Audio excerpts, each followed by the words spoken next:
Welcome back to Hannity. The invasion of illegal immigrants, and in particular unaccompanied children at our southern border, continues to spiral out of control.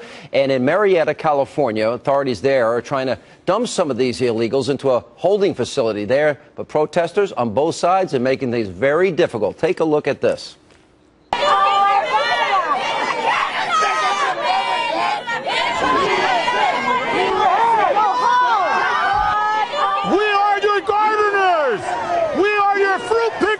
Go back!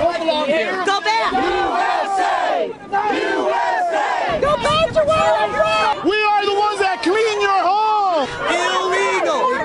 Go back to Washington, D.C.! Document done! Document done! And joining us now with reaction, the author of the brand new book, The Greatest Comeback, How Richard Nixon Rose from Defeat to Create the New Majority, Patrick J. Buchanan, in studio. Good to see you, Pat. How are you? Good to see you, my friend. This is your 12th book. We're going to get to that in a second.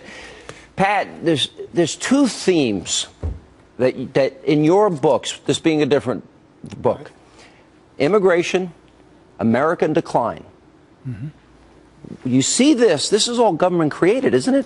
Well, it's not all government created. There are people all over the world that want to come to the United States, but as Ronald Reagan said, a country that can't or won't control its borders isn't really a country anymore.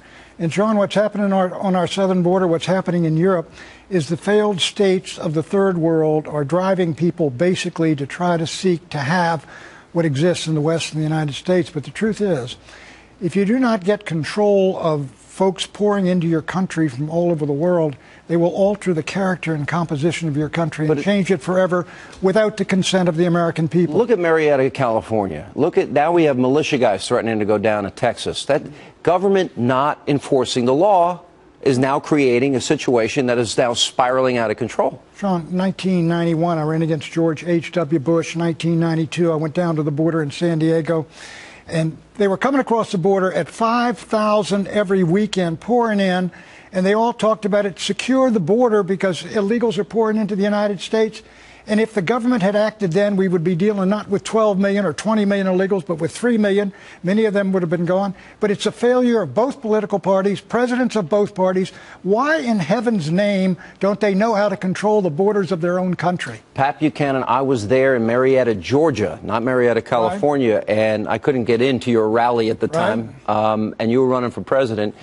You were sort of anti-establishment for a long time. I look at the Republican governors, I'm pretty happy with the jobs most of them are doing. I look at Republicans in Washington and no vision. They're timid, afraid of their own shadow. They won't even cut off funding for Obamacare, and they go after the conservatives that do. Well, let me ask you, Sean, why can't you? Given the problem we got, what are you seeing, tens of thousands, scores of thousands of children pouring into the country? Why cannot the government say, look, let's get together. We do need a secure fence, a double or triple link fence all along the border of the United States with Mexico. We got to tell folks we know how much you want to come, but we decide who comes into our national home. Pat, why don't you put the people that are coming from Honduras and Guatemala and El Salvador? Look, I understand they want to be here, but you got to respect our laws and sovereignty. Why don't we put them on an airplane and send them home?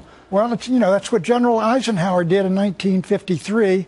I'd hate to say the name of the project. It was called Operation Wetback. He sent a United States general down to Texas where 1 million people had poured into Texas and the Southwest, and he said, clean this up. And they put them on buses and ships, and they sent them back into central Mexico. I don't like the term either, but you know what they do in Mexico? If you come from Central America, it's a felony. They either put you in jail or they send you home. Yeah, it's a felony in Mexico. In addition to that, you go through that terrible country, and many of those children are suffering horribly, I think, going through that country. Yeah. But why has the government of the United States not got the moral moxie to do its duty and defend our borders? When you see Marietta, California, you hear about militias now thinking about going down to Texas because the government's not doing their job. That's why I say this is a government-caused crisis.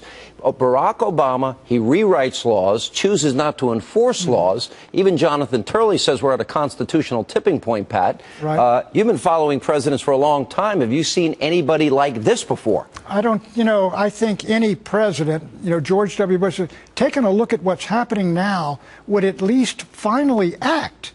But this president doesn't act. He talks. What he says is an excuse for his inaction, Sean. I've never seen a president like this. He's got it. He says, I'll go my own way. Sue me. That's his line. Go ahead, sue me. I'll do it myself. Well, we have a constitution. We have separation of powers and co-equal branches. I think Barack Obama has decided I'm not going to get nothing from these guys, and I'm not going to do nothing except what I want to do, and I'm going to do it by executive order, and they can go fly a kite, and I'm going to be who I want to be. All right, let me ask you about this book. And you worked for Nixon. You worked in the Reagan administration. Right. You've been around the block once or twice. But in all, the second article of impeachment was about, literally reflected the potential abuse of the IRS. Right. What were they trying to do? Apparently, and they didn't. Randy Thrower over at the IRS said, no, go forget it. What they're trying to do is harass political enemies by doing an audit on them, okay? He's impeached for that. But look at what is done now by the IRS. There's a deliberate violation of the constitutional rights of decent citizens in small numbers who in the Tea Party in 2010 wanted to organize, wanted to get involved in politics, democracy with a small d. You would think liberals would say, look, this is really how politics ought to work. And then these people were discriminated against systematically. All right, you write here about how Nixon rose from defeat to create a new majority. A lot of conservatives that I know are concerned about this. You look at the electoral map: New York, New Jersey, California, Illinois, probably Washington, Oregon, gone. The electoral map, you got to run the table if you're a Republican to win a presidential election. You know what this book is about? Richard Nixon's two-time loser comes to New York, quits politics. He goes out, works for Goldwater. Republican Party shattered. It had 1/3 the seats in the House, or 1/2 the seats of the Democrat in both houses, and 1/3 of the governorships. And Nixon comes back in 1965, 66, 67, 68, a year of turbulence, of violence, assassinations, of war, Martin Luther King, Bobby Kennedy. And he moves through all of this with Wallace over here and Humphrey here and becomes president of the United States. You know what he accomplished at the end of the first 4 years? 49 state electoral victory. Greatest victory. Could it be duplicated?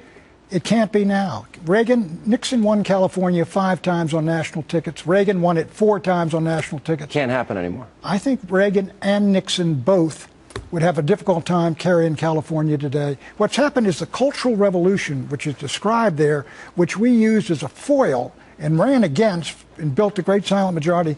That cultural, social, moral revolution has captured millions of Americans young. It has captured a significant slice of the American people. It's captured the media. It's captured Hollywood. It's captured academia. The culture is gone. We are the counterculture now. We are the guys. Where's your tie-dye? Where's the Grateful Dead concert tonight, Pat? All right, Pat. As always, you're one of the great writers. You really are. Thank you kindly. Provocative, smart, as always, historic. Thank you.